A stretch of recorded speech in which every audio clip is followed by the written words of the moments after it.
handcuffs. I know a lot of people are just conditioned, right? Over all of the years of playing fantasy football and home leagues and whatever it is to be like, man, I gotta get my handcuff. I gotta handcuff my top two backs. You really don't. When you think about it, if you have a deep bench, you can go ahead and do that if you want. I still don't think it's necessary. I'd actually rather grab handcuffs. I'd rather snipe handcuffs from other players, from other people in my league, from their top backs. Because if your top back stays healthy and theirs doesn't, and you snipe Alexander Madison from the guy who has Dalvin Cook, now you're starting Alvin Kamara and Alexander Madison every single week, which is just phenomenal. But really, when it comes to handcuffs, if you have a short bench, like let's say a standard 6-man bench, maybe 7, you're throwing a spot away. You're just essentially throwing a bench spot away for the entire season on the odd hope that maybe you'll be able to use it. Now, granted, you don't want to use them. It's an insurance policy. But even if it does play out that way and you were right, you still lost your first or second round pick. So you're losing your top pick anyway. You're replacing him with a backup that, could be good, like a Tony Pollard, a Madison, a Latavius Murray. Those guys would all be very good in the event that your starter went down. But the likelihood that happens, it's low, and you can't predict it.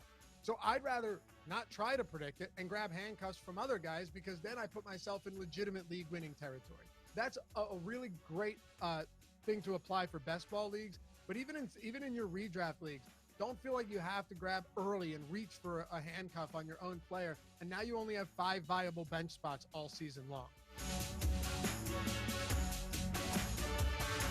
The 10th and final mistake is putting way too much stock into the preseason, into training camp, and into coach speak. I'm not saying this can't be valuable, right? I think it can be valuable to some extent. For example, I'll never forget 2010, Arian Foster in the preseason.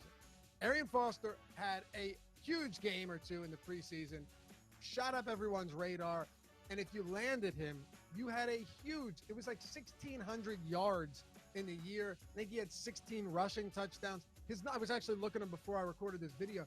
He put up 3 huge seasons in a row. He had 41 rushing touchdowns in 3 seasons. Huge pass catching upside, monster rushing upside. This was a guy that was undrafted for a number of reasons, and we didn't even but we didn't even know he would have a role, let alone be the starter until the preseason. That's valuable. Training camp can be valuable, because if you're looking at positional battles and all of that stuff, who's getting the bulk of the reps. But an instance, and I've got a great example for you where it just makes things worse, is Jalen Reagor of the Philadelphia Eagles makes this amazing catch towards the pylon at training camp. They got a video of it. It goes out everywhere. We're crowning him as the next, Michael Irvin. I shouldn't say that. I can't use a Cowboys player. The problem is we never have any good receivers for the Eagles, so I can't use one.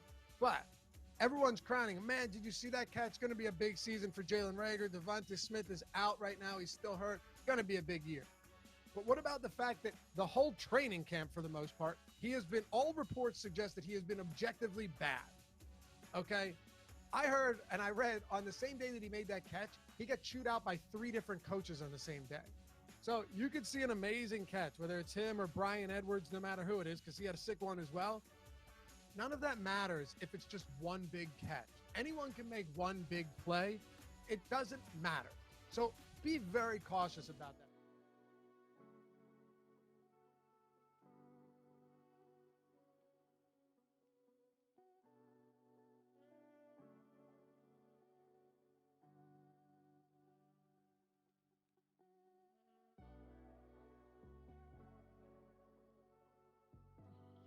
Yeah, the goal is to hit a Gretzky and flip it for whatever anybody's willing to pay. Like, I don't care to hold it, but if I could turn $1,000 into any amount bigger than $1,000, that's fine by me. I'm also just so bad with money that I kind of like having these just sitting there. Where so someday I'll be like, oh shit, I need money, and it's like, oh yeah, I have $2,000 in savings bond. Yeah. It's gonna be the new savings bond.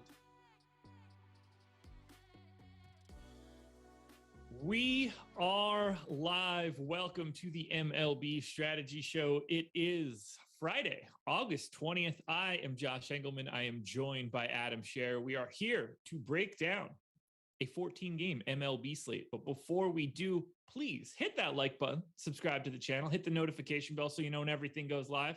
And I would be remiss to not give a shout out to the presenting sponsor of this show, and that would be OddsShopper. We will certainly talk a little bit about OddsShopper in the future. But let's start here. Adam, how did your Thursday go? Same as my Wednesday, same as my Tuesday, same as my Monday. Yeah, no, it was kind of like a normal slate. I do actually think I made a big mistake, and I've already adjusted some stuff on the main slate last night.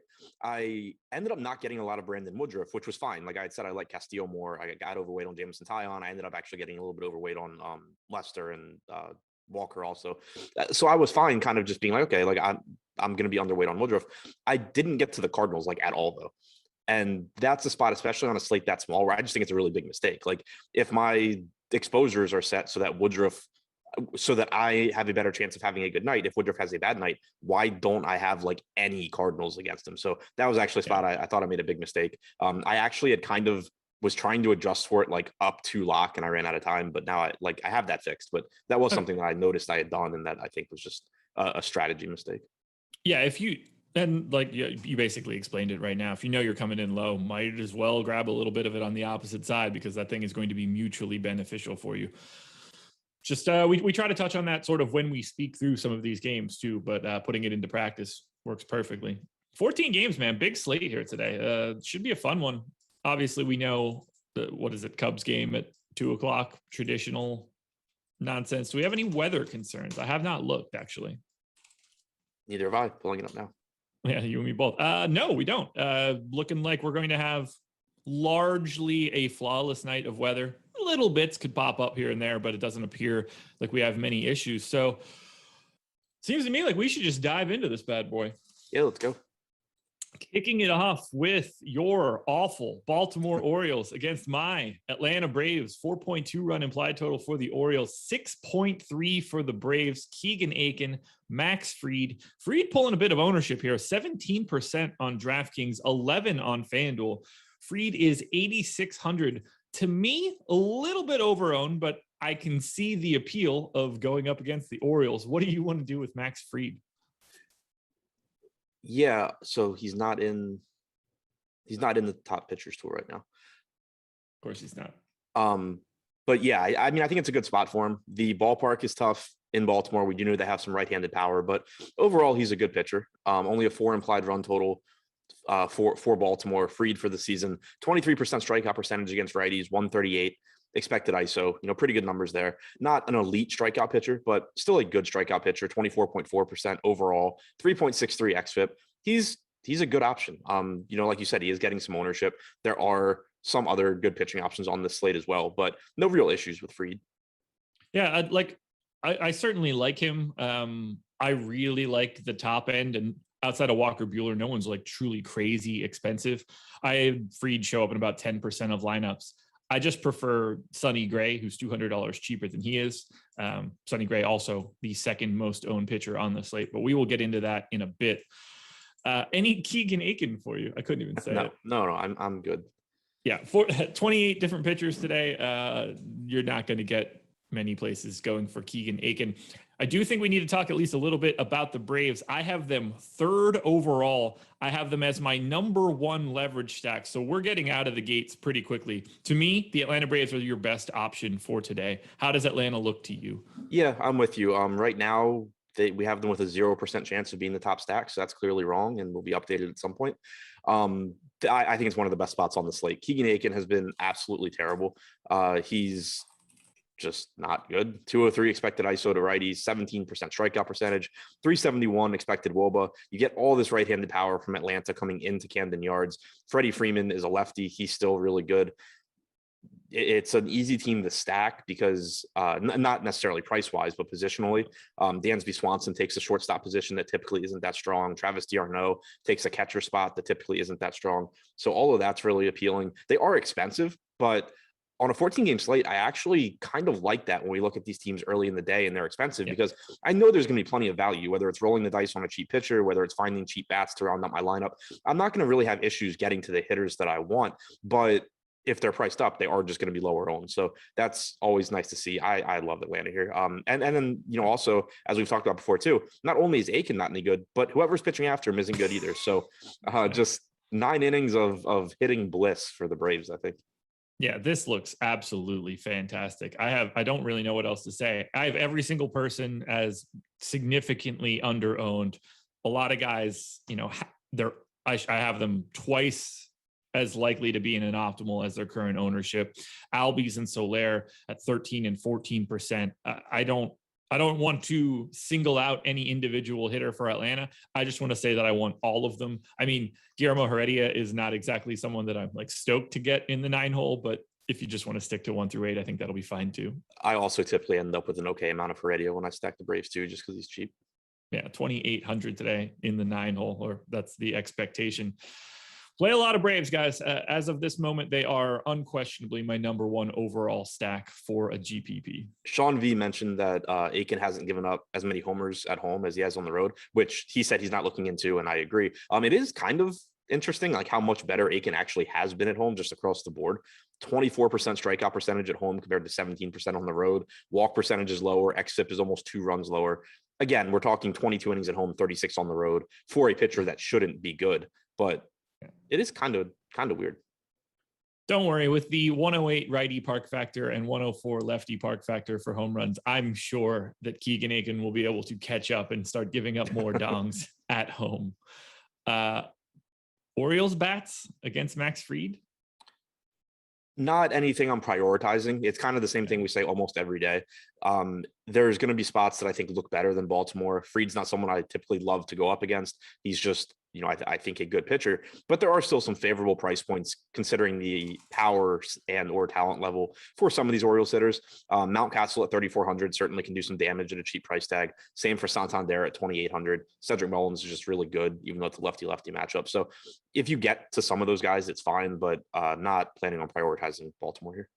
Yeah, same. If the Fried ownership climbs a little bit, I do think that he is slightly overowned. If that happened to go any higher, there's a path, but this Baltimore team is shockingly bad. Their offense isn't horrible. It's just their pitching is so bad. Yep, that is a very true statement. Anything else here, Braves and O's? Ooh, go. They now have the top hitting and top pitching prospect in baseball. Hitting is the catcher from last year? Yeah, Rushman. Pitching is Grayson Rodriguez. Gotcha. Well, maybe in 5 years they'll be outstanding. I wonder I don't even know if they set lines like this because I don't look. I wonder what the odds are that they win a World Series in the next 5 years. It's got to be incredibly low. I mean, there's a chance that they are really good 4 years from now. Yeah, but you also have the Dodgers that will never stop spending. Right. They're never stop spending. Right. It's definitely long odds, but I would think that there's a chance that you get better odds. It's one of those where the general public's can look at it and say the Orioles, whereas realistically in 4 and 5 years, they could be a serious contender. What would you want? I don't even know.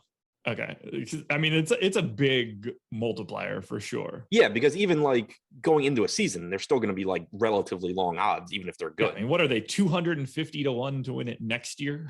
Well, yeah, next year they're also going to be terrible. But sure.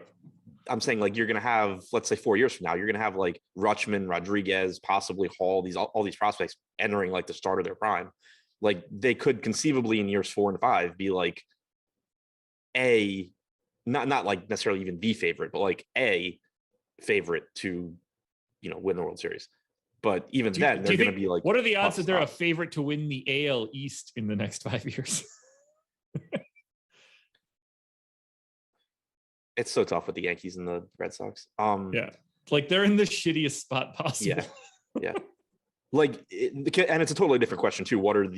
Because you said, what are the odds that they're the favorite, not what are the odds they actually win it? Well, yeah, what are the odds that they win the AL East? It's got to be still I'd rather take it's long, but it's not nearly as long as that they're the favorite. No, not at all. To me, there's basically a 0% chance that they're the favorite to win the AL East in the next 5 years. Anyway, speaking of favorites to win the AL East in the next 5 years, Yankees and Twins, 5.9 run implied total for the Yankees, 4.1 for the Twins. As long as the Yankees keep buying every single major power bat, it's going to go pretty well for them. Nestor Cortez, Charlie Barnes, no ownership here, best I can tell. Do you want to go to Cortez? I assume you don't want to go to Barnes.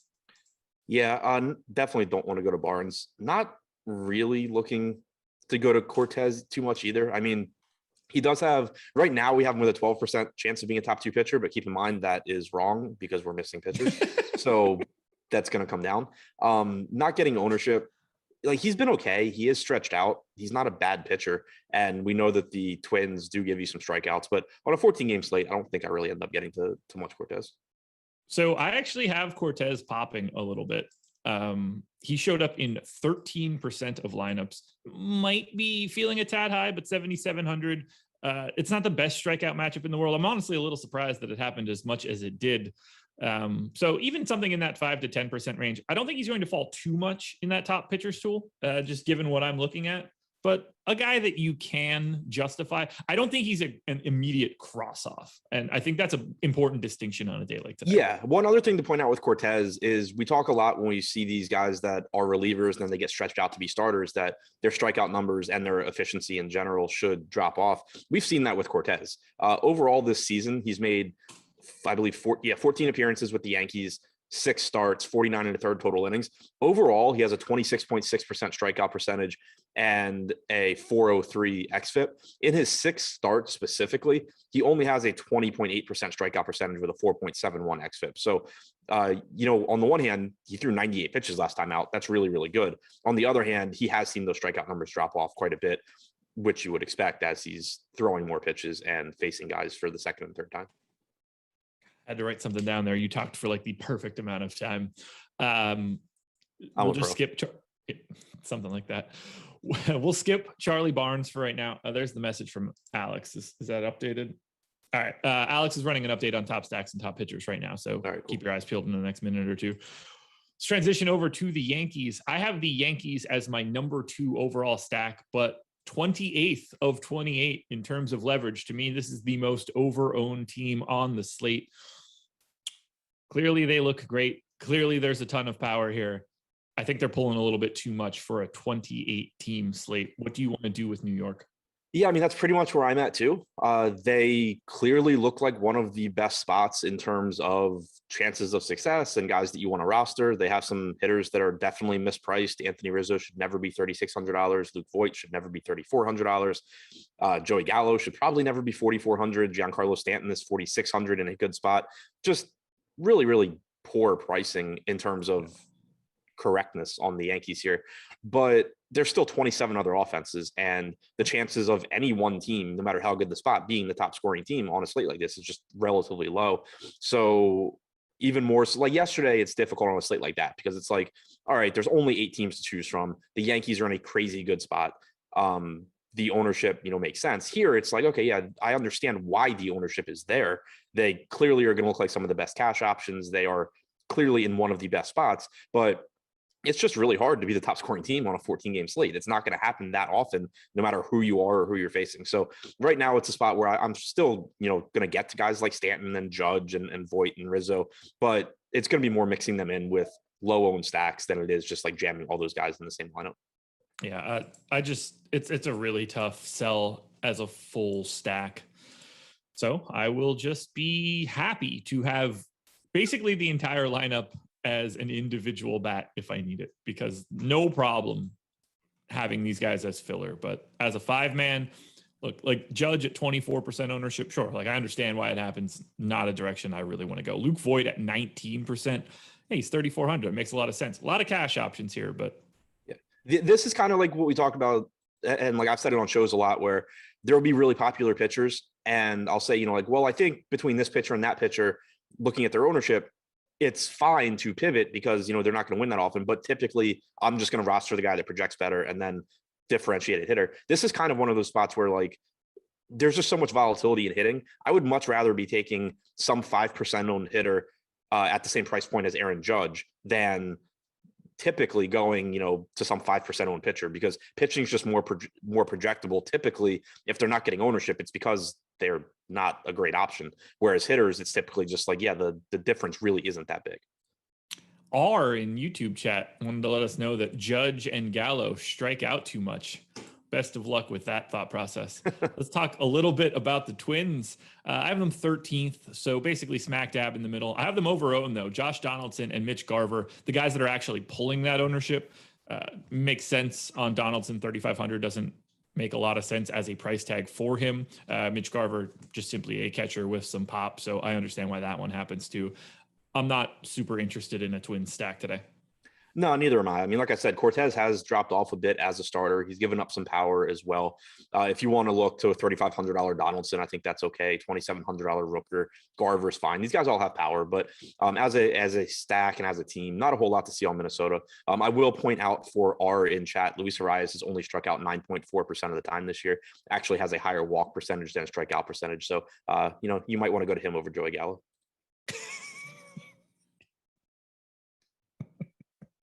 Well played, man. Well played. I do want to put this out there right now. So the line is basically like, 5.9 to 4.1 for Yankees and Twins, given where the total and the money line exist. I have the Twins projected for 5 runs, so I am significantly higher. This is an above average offense. I don't totally know how to look into Nestor Cortez, but I don't think that he's like some sort of significantly above average pitcher. I'm a little surprised to see the Twins so underrepresented in terms of a run total. So don't mind looking at some of the player props or team props for the Twins today. Yeah, it's really difficult with Cortez because there is such a split right now between his numbers as a starter and his numbers overall. Like for the season, he's only allowed a .099 expected ISO to righties. If you just apply those numbers to a guy throwing 6 innings, it's a really bad spot. But, like I said, we've seen the 6 starts from him this year where the strikeout rate has come down, the xFIP goes up, the home runs go up.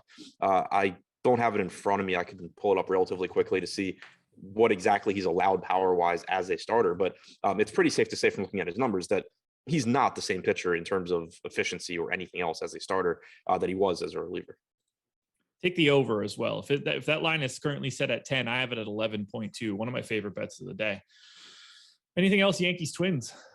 No, but I will have the Cortez numbers in a sec. All right. So in his starts, so he's allowed 1.3 home runs per 9 in his 6 starts to right-handed hitters. Not that that's like a crazy useful stat as far as like the 1.3. But directionally, I think it makes sense that he is giving up more power to righties as a starter than he has if you look at his numbers for the entire season.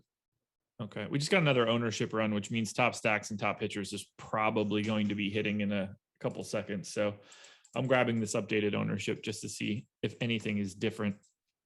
I assume there's not a gigantic change here. Yeah, Yankees still my number 2 stack and most over-owned. Nothing has changed for the Braves either. So we'll keep it moving. When that other stuff updates, we could circle back for anything we might have missed. Blue Jays and Tigers, 5.8 run implied total for the Jays, 3.6 for the Tigers. Robbie Ray and Tyler Alexander. No ownership coming to Tyler Alexander against this Blue Jays team, but Robbie Ray currently 26% owned. I have him actually at 33. Robbie Ray is my favorite pitcher today. How do you feel about him? Ooh, I'm not going that far. No?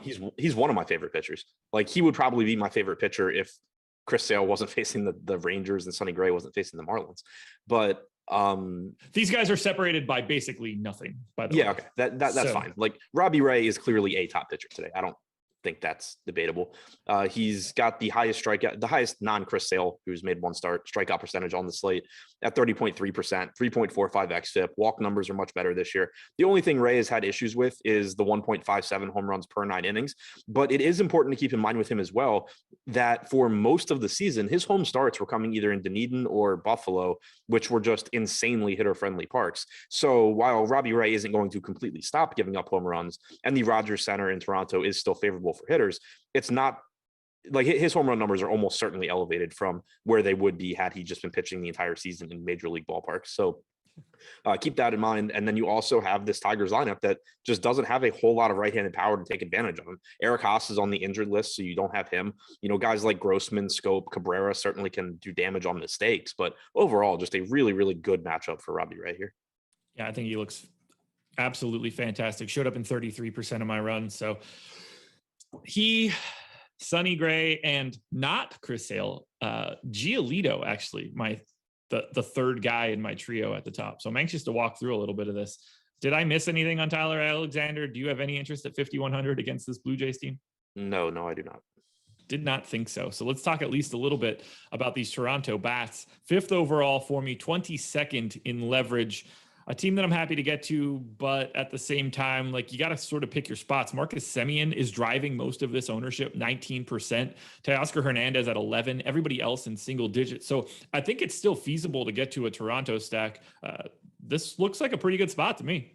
Yeah, I agree. Like from what we've talked about so far, I expect that you get like the Yankees getting a bunch of ownership, and then just naturally because they're so cheap, and then naturally you're going to get the ownership on teams like Atlanta and Toronto coming in a bit lower because they're more expensive, but they're going to have similar chances of success. It's a really good matchup for Toronto. This is a lineup that basically has nothing but right-handed power. Like the bottom of the order gets pretty weak when you get to Espinal and McGuire and those guys, but Tyler Alexander this year, 231 expected ISO to righties, 221 actual ISO, giving it plenty of power.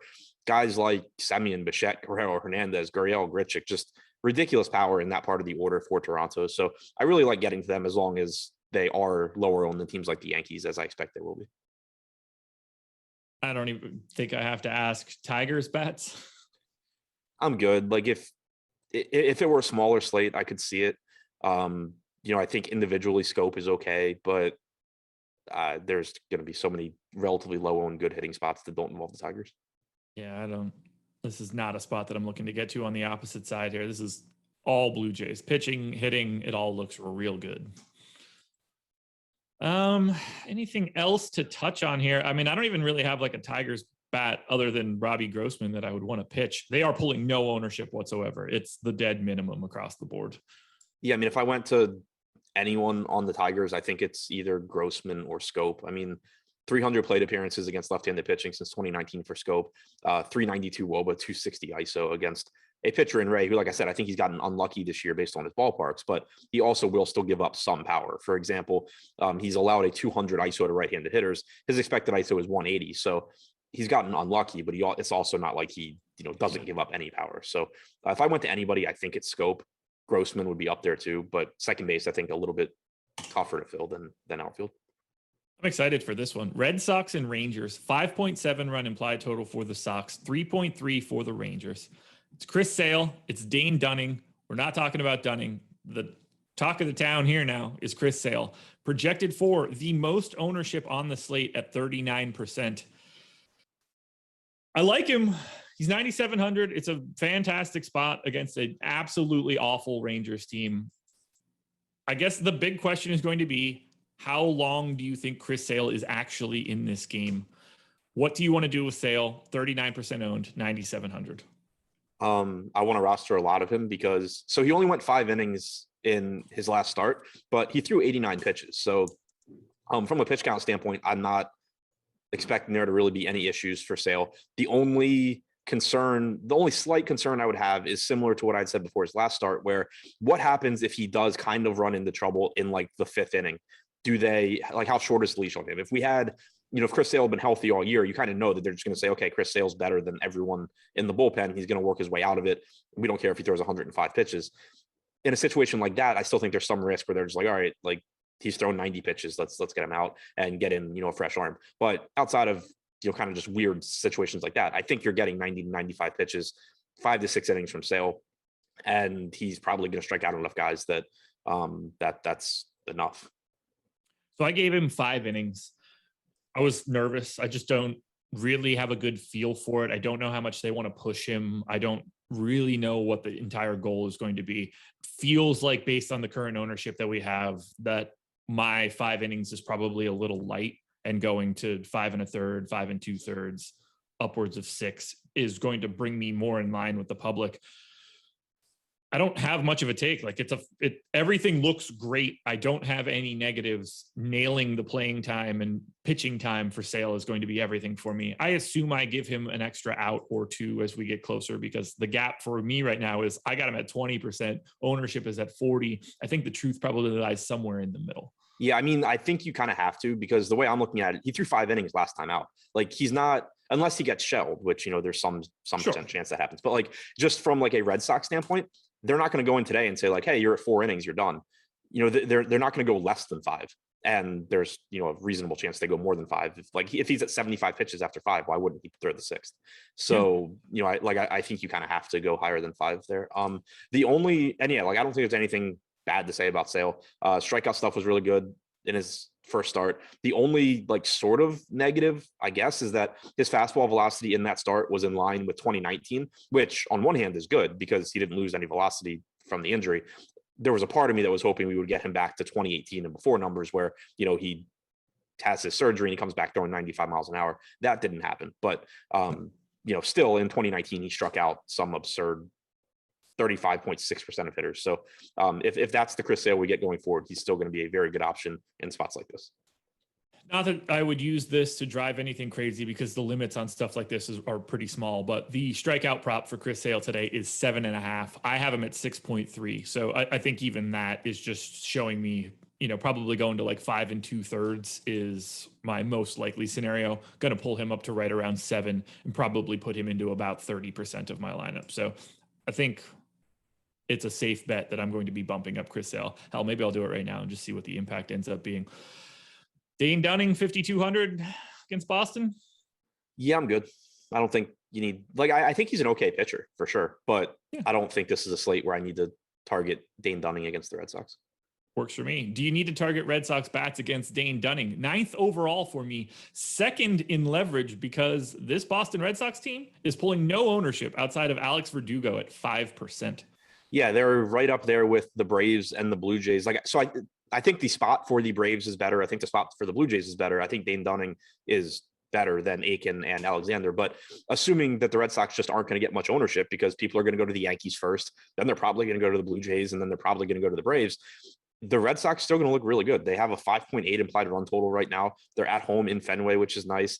This is another team where there's some cheap pricing on guys like Alex Verdugo at 3,300. Schwarber's relatively inexpensive. Renfroe is relatively inexpensive. But the middle of the order is expensive enough with Bogarts, Devers, and JD that it's just going to be not that popular for people to 5-man stack, at least with the good hitters in this lineup. And, you know, again, I don't think Dunning is a bad pitcher, but I still think the Red Sox are a good enough offense. And, you know, they're hitting here in Fenway, which is pretty appealing. Only a 125 expected ISO to right-handed hitters for Dunning this year, 149 to lefties. Again, I don't think he's bad, but I just think it's still a really high upside spot for the Red Sox. Any Rangers bats? I mean, this offense is atrocious. I don't really feel comfortable recommending anything other than the flat minimum Yanni Hernandez. Yeah, same. I mean, Nate, I'm good. Like they have a bunch of cheap guys, but Adolis Garcia is 2,700. I still like, I'd rather go, if I'm going to like the cheap low owned guy in a not very good matchup route, I think I would rather go to like Santander at 2,800. Yeah, there's a reason they're cheap because they're AAA players. Yeah, and they're also facing Chris Sale. Yes. Schedule for the rest of the day, 2 p.m. on the Fantasy Football Channel. That would be the Awesemo Fantasy Football Show. Laffy, Aton, Ben breaking it all down for you. Then you and I are back, 4:45. MLB Deeper Dive going an hour 15, going through all 14 games once again. 6 p.m. we go to MLB Live Before Lock with Greg and Terry. But we're not done there either. Closing out Friday, NFL preseason Live Before Lock with Eric and Matt Gajeski. Lots of content coming out today, plus a ton of pre-recorded stuff. So don't miss it. You don't want to. Free content for today. This is a big one. Arguably the most important thing you can grab, MLB main slate ownership. This should help you dictate a lot of decisions, figure out who you should be over or under the field on. I love using our ownership projections. They are a giant basis of what I do, and they are free today. So whether Nightbot drops that link in or you browse directly to awesemo.com, the ownership will be free. Game 5, Reds and Marlins. 5-run implied total for the Reds, 3.7 for the Marlins. Sonny Gray, Alicia Hernandez. Sonny Gray, 34% owned. I like Hernandez, but not owned, and I don't think he should be. Let's talk about your boy, Sonny Gray, at a crisp 8,400 now. Pretty insane price tag on Sonny Gray on DraftKings against the Marlins. The only way this could be better is if the game were in Miami, but there's a bunch of strikeouts in this lineup. There's not many good hitters at all. Sonny Gray himself is a good pitcher. It's not like we're talking about, you know, some mediocre pitcher that's at 8,400 and getting a bump. He's struck out 28.5% of hitters, 3.44 xFIP. To put it in comparison, his numbers aren't that different from like Charlie Morton, who was $9,700 and 50% owned against Miami like 2 days ago or 3 days ago. So, not to get into a debate between Gray and Morton because that's irrelevant, just kind of puts into context how mispriced he is right here. He has given up some power this year, 1.19 home runs per nine, a little bit higher walk percentage than you would like at 9.3%, but 28.5% strikeout percentage is one of the highest on the slate. It's only behind Ray and Snell, and then also Sale. There's no reason he's 8,400 in this matchup, and he deserves a ton of ownership. Yep. I don't have anything else to add there. It's not a very good Marlins team. I can't imagine what his ownership would be if we just changed parks for this one, but Team Sonny Gray, I don't have anything to add. I don't even have jokes to make about your love for Sonny Gray here. It's perfectly correct. Any Hernandez. I mean, he's good. Like or at least good-ish. I just can't get there. I don't think he's in the game long enough, and most of this doesn't fit him well. 5-run implied total for the Reds. Yeah, I do think he's good. I just think with how much pitching there is on the slate, I'm not going to end up getting there much. He threw 82 pitches in 5 1/3 in his first start back from the injured list. I think maybe you get a little bit more length out of him here, but if he were cheaper, it would be easier for me. I mean, he does have good strikeout stuff. It does hurt him pitching in Great American compared to Miami. I think it's a pretty tough sell against this offense in this park on this particular slate. Let's talk a little bit about the Reds offense, because they do have the 5-run implied total, but to me, it's not a great spot. I have them 10th overall, 17th in leverage. I think Mike Moustakas at 4,500 should be getting more than 2% ownership. I don't really need 15% owned Tyler Naquin, but I guess for a cash game, that's fine. I'm mostly indifferent to Cincinnati. Yeah, same here. Like they're still in a high upside spot in Cincinnati, but I just think Hernandez is so much better than some of the pitchers that we've talked about these other good offenses facing. The salaries on Cincinnati are not bad. Moustakas at 4,500 looks pretty good. Tyler Naquin's still 2,300. He's probably going to be a good value option. But yeah, I think they do fall down a little bit behind teams like Toronto and Atlanta and Boston for me. I'm comfortable saying we're not going to Marlins. Yeah, I'm good. Rays and White Sox. 4.3 run implied total for the Rays, 4.6 for the White Sox. Michael Wacha, Lucas Giolito, no ownership to Wacha, 16% to Giolito. I'm a little higher on Giolito today than it appears the public is. I am rerunning, so I want to see how much. Yeah, so I gave Sale 2 more outs. I've got him at 5 2/3 now. Chris Sale is now my number 1 pitcher. So yeah, congratulations on being right now. Well, look, it's early, man. It's early. You got to walk through some of this stuff. The problem then, like, where does that put Giolito? So I don't want to give a take that I don't have any longer. I know I'm still over the field on Giolito. So that's fun to see. Talk to me a little bit about Giolito here. 9,200.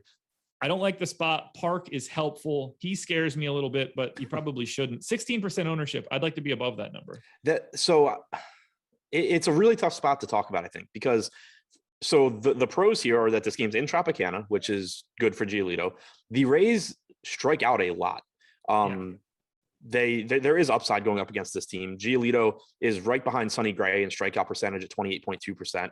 3.77 xFIP is good. So you have a good pitcher in a good park against a team that strikes out a lot. The downside is that the Rays also have an insane amount of power. Giolito does give up home runs, 1.53 home runs per 9 this year.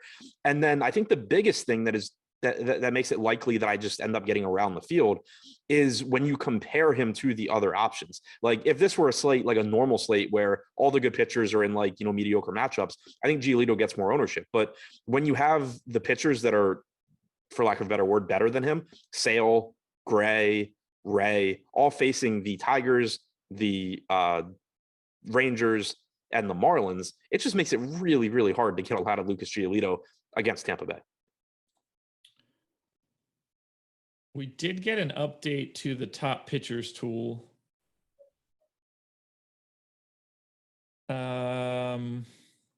Not quite what we're looking for so far, but we do have an update to top stacks as well. That one a bit more in play for us. Atlanta at the top of the heap and under owned. So everything I said before was absolutely true. Any Waka here? Nah, I'm good. Just not a very good pitcher, not a great spot against the White Sox. The park, is favorable for Waka, but I don't think he's necessary on this slate. White Sox bats, I have them 15th, middle of the pack in terms of leverage. I thought that I would like them a little bit more here, but it doesn't appear that that's the case. I don't have any interest really in the Rays, although there's something to be said for being on the opposite side of potential Giolito blowups. But this is mostly just Giolito for me on the hill and not really any offense. Are you looking at either stack? Not really. I don't mind going up against Waka just because I don't think he's very good. He does really give it up to right-handed power. That's kind of been an issue for him his whole career, and it's been the case this year as well. 261 expected ISO, going up against guys like Abreu and Jimenez. But they're also really expensive in a tough park to hit in when there are so many good offenses in good spots tonight. So it's more so, I think, using those guys, assuming they're going to be low owned as one-offs is pretty appealing, but I don't anticipate getting to a lot of White Sox stacks. Kind of the same for Tampa Bay. Like, I think that they have a high ceiling just because of how good their offense is, and Giolito is certainly capable of having some implosions, but it's just not a spot that I'm going to be prioritizing when there's so many relatively low owned spots that I think just have greater chances of success. That works. To Cleveland we go. The future Guardians against the Angels. 4.8 run implied total for Cleveland, 4.7 for the Angels. I don't know how to say this guy's last name. Sam Hentges. I don't know. I don't know how to say it. I literally just cannot say it. Like, I've tried to say it on different shows and I just sound stupid. Henges. I can't make the noise with my mouth. Here's what you should do. Not play him. And then Jaime Barria on the Angels side, also pulling no ownership. If you want like 3 to 4%, I think it's okay. But this is not a pitching matchup for me. No, me neither. Not really anything to see here, I don't think. It is, however, an offensive matchup. I have Cleveland 7th. I have the Angels 9th. One of those things is important because I think Cleveland is the third best leverage stack. I think the Angels, however, are second from the bottom, most of that being driven by Justin Upton and Shohei Ohtani. Upton at 2,700. Sure, play him in a cash game. Not really stoked about an Angels stack. I am more interested in Cleveland. Do you have a preference for each side of this game? I don't really love either full stack. It's kind of like each team just has hitters, a couple of hitters that I like. And in terms of the top stack percentage and ownership, we did get an update, and both teams just kind of getting ownership around where they should be. Angels a little bit over-owned, Cleveland a little bit over-owned, but basically same ballpark. Individually, though, like, I like Justin Upton at 2,700. I think he should be more expensive. He's got power. He's facing a pitcher that gives up home runs, 240 expected ISO to righties this year. So I like him. I always like Shohei Ohtani, clearly. But outside of that, I don't think there's a whole lot to feel good about from the Angels. On the Cleveland side, Jaime Barria is okay. He used to give up a lot of power to righties. He's fixed that recently. Actually has had more issues with lefties over a small sample this year. But typically just kind of a decent pitcher that doesn't strike out a lot of guys, does an okay job limiting power. Jose Ramirez and Franmil Reyes are pretty much always strong tournament options because they're so good. They're also really expensive, though. Miles Straw leading off is cheap. Bradley Zimmer is cheap, but just kind of two offenses that I have trouble getting to compared to a lot of other spots. 562 xFIP for Jaime Barria this year, 495 last year, 532 in 2019. I mean, I think he's just like abjectly bad. Who was that? Jaime Barria. He's got a 5.15 xFIP for his career. Yeah, like, I don't striking out 11% of batters so far in however many innings he's thrown, 28. He stinks. He's like legitimately shitty. Yeah, I don't know. I don't know. It's weird because his underlying numbers aren't really that bad. Like, over the last couple of seasons. He used to get lit up. Like, since last season, 131 expected ISO to righties, 166 to lefties. Doesn't strike guys out. But yeah, point being, like, I don't think he's good. I don't think he's as likely to get lit up as someone like Tyler Alexander or Keegan Aiken. I think that part of that is just like the driving force. Steamer's got him at a 5.4 FIP. Even if you want to bring that down, like, I think 5 is about as realistic as you can go. If Miles Straw is in the leadoff spot at 2,700, like, I like that as a piece of a stack with Ramirez and Reyes, and not a lot of power elsewhere after those two guys, but there's something to be had here because I think Jaime Barria is legitimately terrible. Adam, Josh Gillum says, I'll beat any of y'all in head to head. So feel free to let him know where you can find those. I mean, yeah, I'll play for whatever. Yeah, they'll be out there. You can just take them if you want them. I haven't been posting him for MLB, but gladly will play. Yeah, I'm sure. Anything else here for Cleveland or LA? No. Shit, I'll take him too. Now that I think about it. Well, don't post because I'll take it before he does. You don't want that smoke. A lot of promo codes to talk about right now. We'll start with the best one, free soccer. If you want to play Premier League, it is back. Big Saturday slate coming on tomorrow. We have soccer projections. Use the promo code free soccer. One big word. Get the first week of Awesemo Plus Soccer for free. Now I'll give you the goods for what most people are going to care about, but just letting you guys know, you're wrong. You should care about the first one more. The promo code is BLITZ. 25% off an Awesemo Plus annual package for the NFL projections, ownership, top stacks, premium slack, and more.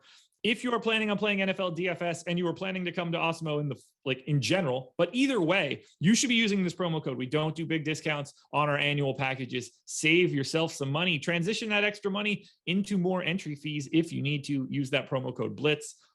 One last time, though, we do have our fantasy football draft kit available now, season long and best ball leagues. That's going to be the same projections, tools, and analysis you get for our NFL DFS package, but transition to fantasy football season long stuff and best ball. You're getting Draft Wingman, which is a fantastic tool that I will unleash for my wife tomorrow in her fantasy league, best ball ranking, stacking guide, trade value charts, and more. You can get up to a $35 credit for underdog and FFPC leagues. You can get this package for 33% off when you use the promo code WR at checkout. That'll be less than $10 for everything we have to offer for season long and best ball. Don't skip it. It's a great product. You guys should check it out. And you can see the promo code on the screen right now. Thanks to producer behind the virtual glass, Chris Karen. 7 more. Astros and Mariners, 4.8 run implied total for the Stros, 3.6 for the Mariners. Lance McCullers and Yusei Kikuchi. McCullers at 10% ownership at 9,500. Kikuchi at 1% ownership at 8,100. Too tough of a spot for me to want to go to Kikuchi, although I am a fan. McCullers, 10% ownership feels about right in this spot. You seeing anything different for McCullers or Kikuchi? No, that's how I see it too. McCullers is always a risky guy to roster because he walks way too many guys, 11.2% walk percentage this year. But outside of that, he is a good pitcher, doesn't give up much power, 27.7% strikeout percentage, 3.75 xFIP. Matchup against Seattle isn't bad. There are plenty of strikeouts in that lineup for McCullers to have. So I think he deserves ownership, but I also don't think he's as good a play as guys like Gray or Ray or Sale, or Fried. So I think that the ownership coming in around where it should be is about where it should be. I do think when you compare him right now, so now we have Giolito at 20%, we have McCullers at 12. I actually think they should probably be about the same if you're going to kind of nitpick ownership, but I'm not saying I think the ownership projections are wrong. I'm saying I think that assuming the ownership projections are correct and I were getting 32% of those two, I'd rather be getting 16. Okay. I do have that gap as legitimate between Giolito and McCullers for today. I'm updating that ownership right now. I have Giolito 26%, McCullers at 12. Ownership is saying 20 and 12. So I think McCullers is more properly owned, and I'd be a little bit more interested in Giolito, but nothing too crazy. And that could all change as the day moves on. This is not a game for bats, however. McCullers is good. Yusei Kikuchi is good. The Astros lineup is good, but this doesn't feel like a place that I want to be on either side. Yeah, same here. Not really looking to target either pitcher. If I went to anything, you can take some right-handed power against Kikuchi. 192 expected ISO for him against righties this year, but overall a good pitcher. Carlos Correa is fine at 4,600. Nothing that stands out to me though. Okay. Yeah, I didn't have anybody in this game from a hitting perspective show up in more than 2% of lineups, and that was Altuve, Correa, JP Crawford, and Cal Raleigh. So I don't have anything else to add here. Brewers and Nats, 5.2 run implied total for the Brew Crew, 3.8 for the Nats. Brett Anderson, Patrick Corbin. I got nothing here. Yeah, not much, I don't think. Corbin's just, been terrible this year. Tough matchup for him against Milwaukee. Brett Anderson, more of a small slate guy. If you get him on some 4-gamers, you can look there, but one of the lowest strikeout percentages on the slate, only 14.7% this season. The Nats are bad, but I don't think you need to get Anderson here. What happened to Pat Corbin? I don't know. He got real bad real fast. Have you stopped rostering him yet? He showed up in precisely 1% of lineups for me today. So sure. I'm trying to he just stopped missing bats. It's really that simple. 18% strikeout rate this year. Everything else is largely held. But yeah, and ton of power to righties too. Yeah, he's not a lot of guys that get on are scoring, and that's a little bit fluky. Let's see, where's the Scherer? 468. It's not as bad as it seems, but it's still a far cry from 2019 Pat Corbin. Anyway, no Corbin, no Brett Anderson. Do we go to offenses? I have the Brewers 17th. I've got the Nats 16th. If there's no ownership on the pitching and I've got two mid-tier teams, I'm not super interested. I guess you could talk me into a little bit of the Brewers side. Where do we have them? Yeah, we've got them pretty significantly under-owned. I have them 6th in leverage, so it's there. I just don't think they're particularly likely to be awesome. Yeah, I mean, I do like the Brewers. It's just hard when you compare them to the Blue Jays and the Braves and stuff, but I mean, they do have a lot of right-handed power here. Corbin has really struggled. I still like Adames at 5,300. I really like Avisail Garcia at 4,400. It gets difficult though. Eduardo Escobar at 6K, Yelich is at 6K. It might be kind of hard to full stack them, but individually, I really like guys like Adames and Garcia. Yeah, they're all 2% and 3%ers. Victor Robles is the guy that showed up the most of either side of this game for me. That was 5% on the Nats side, 2,400 potentially leading off. I just don't have anything else. It's a really quiet game for me. We're picking up the pace moving through this bad boy. Cardinals and Pirates, 5-run implied total for the Cards, 3.5 for the Pirates. Miles Mikolas and Mitch Keller. Are you going to either pitcher here? Is Mikolas on the table for you? It's a good matchup for him. If you need to pay down, you can go to almost anybody that's cheap against the Pirates. I'm not a big Mikolas fan in general, not a ton of strikeout stuff. He also is returning from the 60-day injured list, hasn't pitched since May. Pulling up his minor league stuff to see how deep he went into the last game. But my assumption is that you're not really going to get to him here in his first start back. Yeah, he showed up in 9% for me just because of volume and the fact that he's facing a Pirates team that isn't particularly good. All right, so he went 7 innings on August 14th. Yeah, he can go today if he needs to. I felt a little crazy taking him up to 6 innings just because I think he would have popped a lot at 6,900. But I think 5 to 10% seems reasonable given the matchup. Yeah, the matchup's good. He's not a terrible pitcher. It's just he doesn't strike out a lot of guys. But at 6,900 against the Pirates, it's always a sliding scale on pitchers. As a general rule, I don't like guys that don't get strikeouts, but when they're 6,900 facing the Pirates, I'm more willing. He's like the homeless man, Zach Greinke. Yeah, not bad. Any Mitch Keller?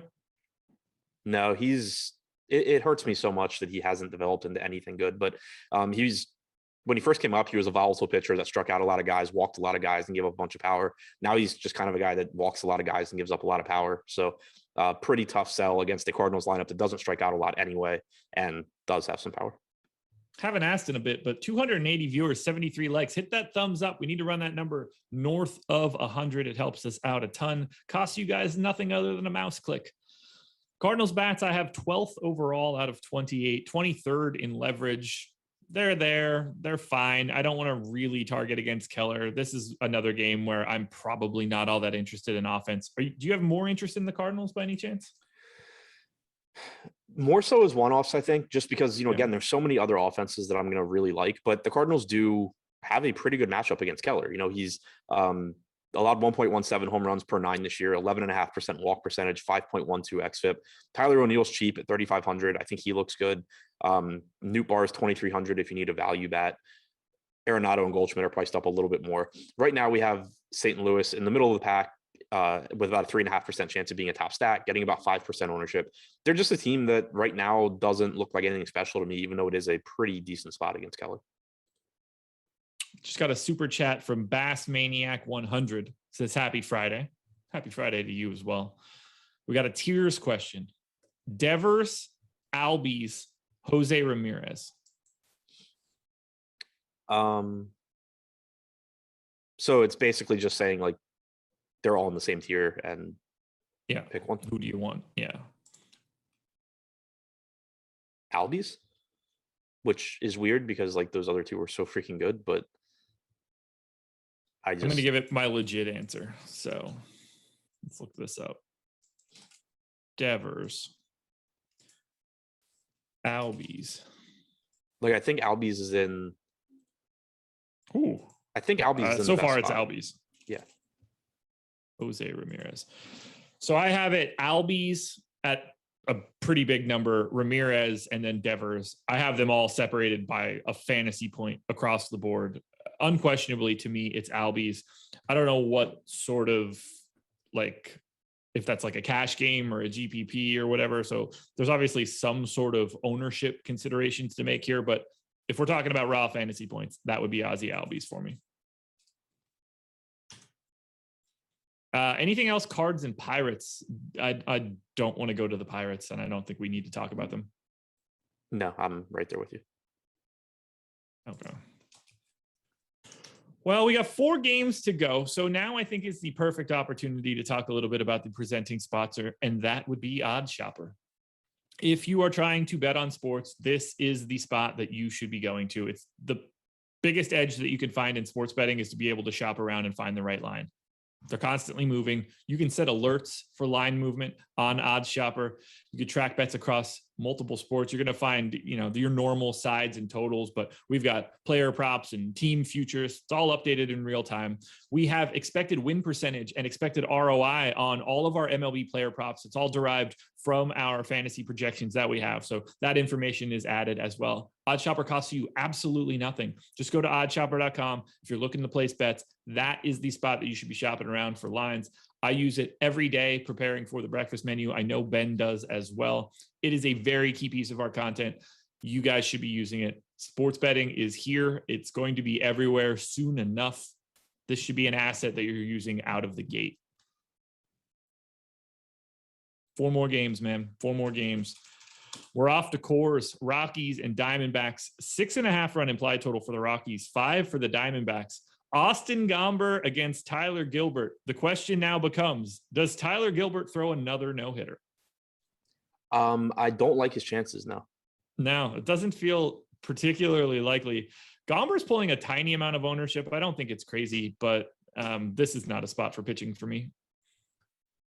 Yeah, same here. The Tyler Gilbert thing was probably the most bizarre thing that you will see in like the next 10 years of baseball. Austin Gomber at 5,900, I actually don't think is crazy if you need a cheap pitcher. I kind of doubt that you really will on this particular slate because for one, the opportunity cost is high. There's so many good pay up options, and 2, you're just going to have value bats that you can get to. But I think Gomber is underpriced. The matchup against the Diamondbacks is okay.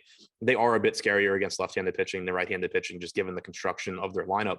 But Gomber has actually been pretty solid this year, and even in Coors, he's been fine. Overall, 145 expected ISO to righties with a 23.8% strikeout percentage. If you need to pay down, I think Gomber is fine. But again, I just kind of doubt that you need to that often on this slate. Any Gilbert? No. Okay. Let's talk about offenses here. I have the Rockies number 1. I have them 21st in leverage, but I also think that their run total is pretty massively over projected. I don't think Tyler Gilbert is bad. He projects pretty well. I don't really have much else to add here. I have their expected run total for this game a lot lower than what we're showing, that 6+ number. I understand that it's Coors and all. We'll start with the Rockies. How do you want to manage this team? They are currently our top stack, slightly overowned. I think I'd still rather get to teams like Atlanta, Toronto, Boston.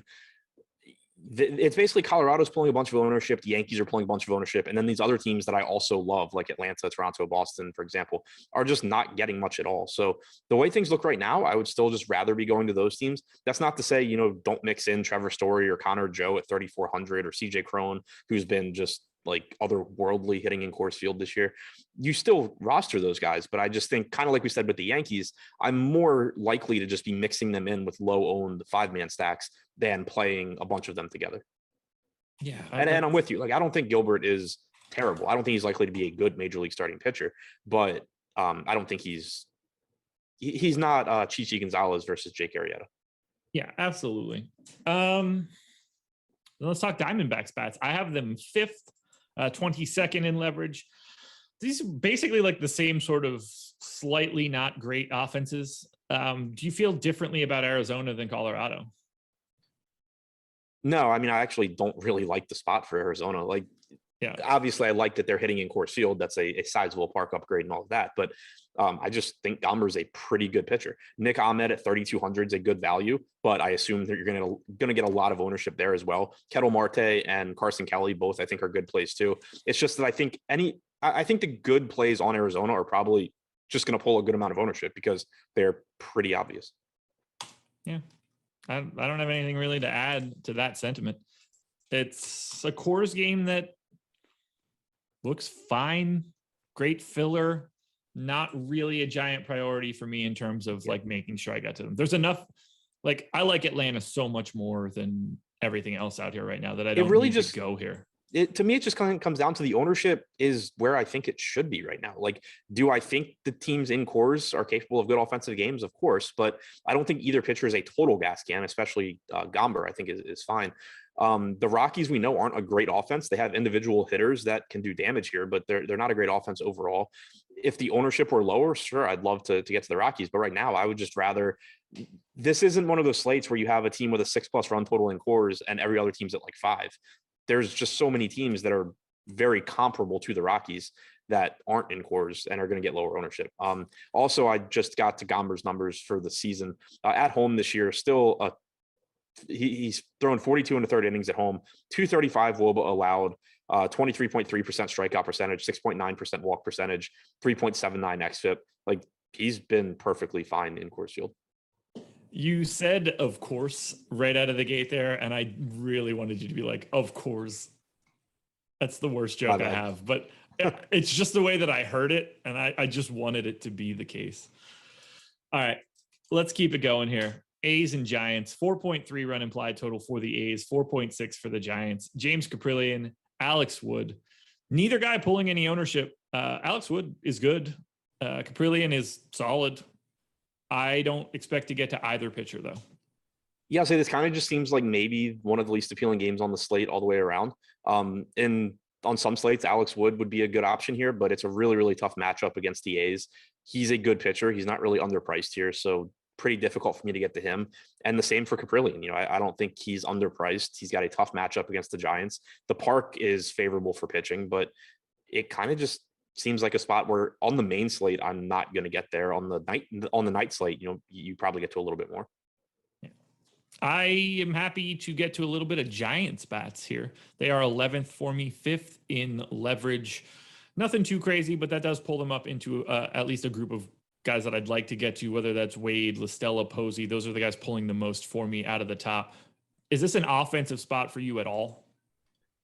Not really. Like, I'm with you. I don't mind the Giants. I don't mind the A's just because they're both so good. But to me, they're both pretty low probability spots against relatively good pitchers in a really tough hitting environment. It's supposed to be like 60 degrees in whatever the Coliseum's called these days.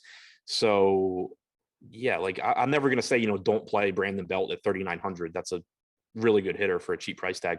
Lamont Wade's cheap. LaStella is cheap. You know, Crawford's cheap. Like it's fine, but it's not a spot that I expect to get a lot of. I like the under here. Total is 8.5, close to 9, actually. I would like to smash the under. So if anybody's looking to bet on this game, under on A's and Giants is where I'm leaning. I don't really have anything else to say about Oakland. To me, they're not well. I mean, it is a lot of righty power against the lefty, but there's just better spots out there today. Yeah, that's pretty much where I'm at. Okay. 2 to go. Padres and Phillies. 5.3 run implied total for the Padres, 3.7 for the Phillies. Before I keep going, Andrew Zacher with the super chat. Thank you very much for that one, man. Blake Snell and Matt Moore. Snell at 23% ownership. Matt Moore at none. Talk to me about this one. Is Blake Snell able to go deep enough in the game to justify 23% ownership at 8K? In terms of pitches or how many innings it takes him to throw those pitches? Well, either way, I guess. I mean, he's thrown at least 100 pitches in 3 straight starts. So that's good. Yes. He's also gone 5 innings in 2 of those 3 starts, which is kind of just typical Blake Snell. He strikes out a lot of guys. He walks a lot of guys. It's just difficult for him to go deep in the games because that takes a lot of pitches when you're striking out 28.5% of the hitters that you face and also walking 13.8%. It just drives up your pitch count. So that's the risk on him, but the strikeout upside is certainly there. I think there should be a little bit bigger gap though between, for example, him and Sonny Gray. $400 price difference. We have Gray getting about 33% ownership on DraftKings, Snell getting 23%. I think the gap should be a little bit bigger. We have Gray with basically twice the top 2 pitcher percentage. He has the better matchup. He's the better pitcher, all things considered. So I think it should be more, 40-20 or, something like that. Yeah. Can't do that much math in my head this early, but something in that ballpark, more so than it is right now. So I think Snell's fine. I think the price tag is reasonable. He certainly has a high ceiling here, but the matchup against the Phillies, I think, is more difficult than, for example, a matchup against the Marlins. I think Snell is a little bit riskier just because of those walks. He does also give up power. He's allowed 1.24 home runs per 9 this year. It can get ugly for him pretty quickly, even though, I do think that he's a high upside pitcher and he has looked a little bit better lately. I gave him an extra third of an inning, so we'll see where that ends up getting me. In 22 starts this year, he's thrown 101 innings. That's 4.6 innings per start. It's just really hard for me to push him any higher. I completely agree with you on the Sonny Gray take. To me, I think Sonny Gray is, twice as good of an option today. And I don't think that Snell should be pulling as much ownership as he can, but the ceiling is certainly there. When the walks don't happen and he's just mowing people down, Blake Snell has the ability to hang numbers that not a lot of people can do, but he's going to walk a lot of dudes. Yeah. I was going to say, when you look at guys in that price range and, for the sake of this, we'll exclude Sonny Gray. There's just nobody else really in there that if they had 9 strikeouts by the end of the 4th inning, you wouldn't like if Snell does that, you're just like, oh, wow, Snell's doing that thing that Snell does sometimes.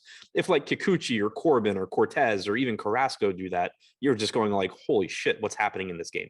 So, that kind of that's the kind of ceiling that Snell has. Any Matt Moore?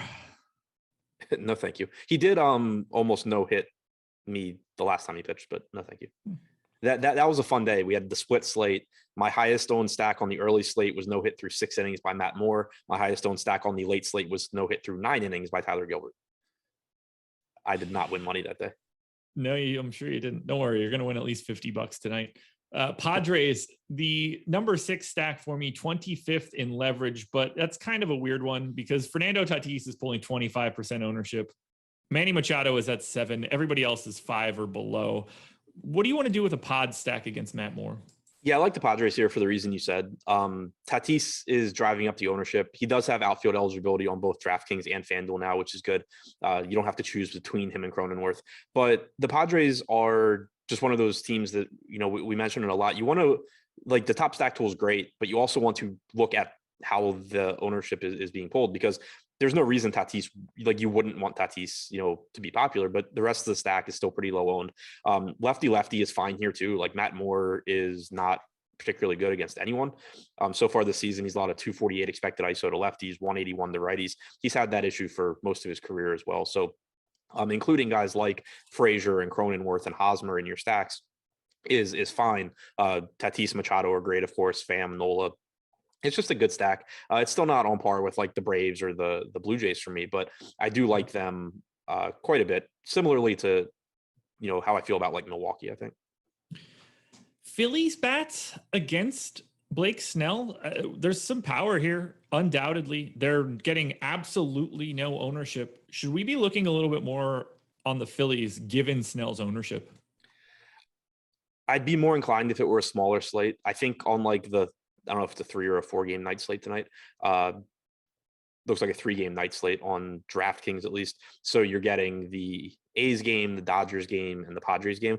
I would assume that you're going to get a lot of ownership to Blake Snell there. I would like to go to the Phillies on that slate, but on the full 14 gamer, I think it's pretty tough because it's one of those situations where like Snell could easily have a bad start and the Phillies score like 5 runs and you just kind of, it's useless. Yeah. McCutchen individually, I think looks good at 3,500. I think Real Muto at 4,700, same sort of scenario. Agreed on that. Okay. Anything else here, Pods and Phils, before we close it out? No, I think that's it. Final game, Dodgers and Mets. 5.2 run implied total for the Dodgers, 3.3 for the Mets. Walker Buehler, Carlos Carrasco. Buehler, 14% owned. I think it should be a little bit higher than that. Carlos Carrasco, not owned. I don't think it should be higher than that. What do you want to do with Walker Buehler today? The most expensive pitcher on the slate. It's an interesting spot to pay up for in tournaments because on the one hand, I understand why the ownership is down. You're just going to get to Robbie Ray easier. It's going to be easier to get to Sale. It's going to be easier to get to Gray. We still don't have Sale in the top pitchers tool, by the way. But it makes it a situation where like, if you just, it's not gonna be that difficult to, save $700 or so on a bat and get to Walker Buehler at a lot lower ownership. So I think that those other pitchers are the better plays. They're also going to get more ownership though. So in the lineups where you have more popular hitters, if maybe you did work in some Yankees or work in some Rockies or whatever, then those are the lineups I think where Buehler makes the most sense because he does still have a really high ceiling. He has a little bit more difficult matchup, but it's still not a bad matchup for him. He's not quite the strikeout pitcher that guys like Sale and Ray and Gray are, but still 27% for the season. And he's a very, very good pitcher overall. He's likely to go relatively deep into the game. He's not likely to give up many runs at all. So like Buehler looks really, really good. It's just, it'll come down to the individual roster construction for me. Like, do I need to save salary here? Because if the answer is no, then, I'd rather just get to the pitchers that I think are in a little bit better spot. There's no justification for Carlos Carrasco, correct? I don't think so. He threw 50 something pitches his last time out, 33 his first time. And then you also get the really tough matchup against the Dodgers. Speaking of that Dodgers team, I have them 14th overall, but 4th in leverage. There is no ownership coming to the Dodgers. I think that we should be getting to the Dodgers. I'm not going to have any problem grabbing these guys. Yeah, I'm with you. Carrasco, I think, still a pretty big question mark too. This was someone that missed most of the season with injury. He came back and looked pretty good in his first start against Cincinnati. He was okay against Miami in his next one. Lit up by the Nats 2 starts ago, 4 earned runs in 1 inning. Lit up by the Dodgers last start, 6 earned runs in 2 innings. Still a pretty big question mark here. What exactly is Carlos Carrasco at this point? If it's a very limited sample, but if you look at his expected numbers so far, 373 expected WOBA and a 223 expected ISO to righties. Those are pretty bad. 341 expected WOBA and 284 expected ISO to lefties. Again, it's a small sample, but we've seen a couple of really bad starts from a pitcher where there is reason to think that he just might not have it anymore. And now he's going up against a team as dangerous as the Dodgers that isn't getting ownership. This is just one of those spots where like to have a 5.3 implied run total, I think that makes sense because, Carrasco, I think there's a better than 50% chance Carlos Carrasco is fine and he's a, pretty good pitcher. But I think that there is still like a relatively high percent chance that he is just not fine anymore and that the Dodgers are going to just outscore their implied run total in the first 3 innings. Any justification for Mets bats against Walker Buehler? No. Then we are done. Hit that like button and keep running that number up a little bit higher, but let's sum it up. Favorite stacks on the slate? Braves, Blue Jays, either the Red Sox or the Dodgers. I will still say Rockies. I do prefer them to the rest, of course. They are my top stack. The Braves are my high. Yeah. The Braves are my priority. Number 2 overall, best leverage option. I'm hoping that can stick. That is a place that I want to be. Blue Jays, I'm with you. Diamondbacks a little bit is fine. Pitching, priorities, go. Sale, Gray, Ray. I don't plan on getting too crazy a pitcher today. I think that with 28 offenses to choose from, I'm not going to have much trouble making low end lineups. Sale, Ray, Gray, Giolito, and Buehler. I have to mention all 5 of those guys. After that, I could take it or leave it. I will be a little bit lighter on Blake Snell, but we will touch on this a little bit further in a couple hours when you and I come back and do this bad boy again. Yep. You and me at 4:45, Greg and Terry at 6. Yes, it is. That's all I've got. Thank you very much for joining us. Like button, subscribe to the channel, notification bell, all that good stuff. We've got a ton of content coming up for the rest of the day. You don't want to miss it. Good luck tonight, everybody. Make sure you're coming back at 4:45 to watch Adam and I break this bad boy down once again. We'll see you in a couple hours.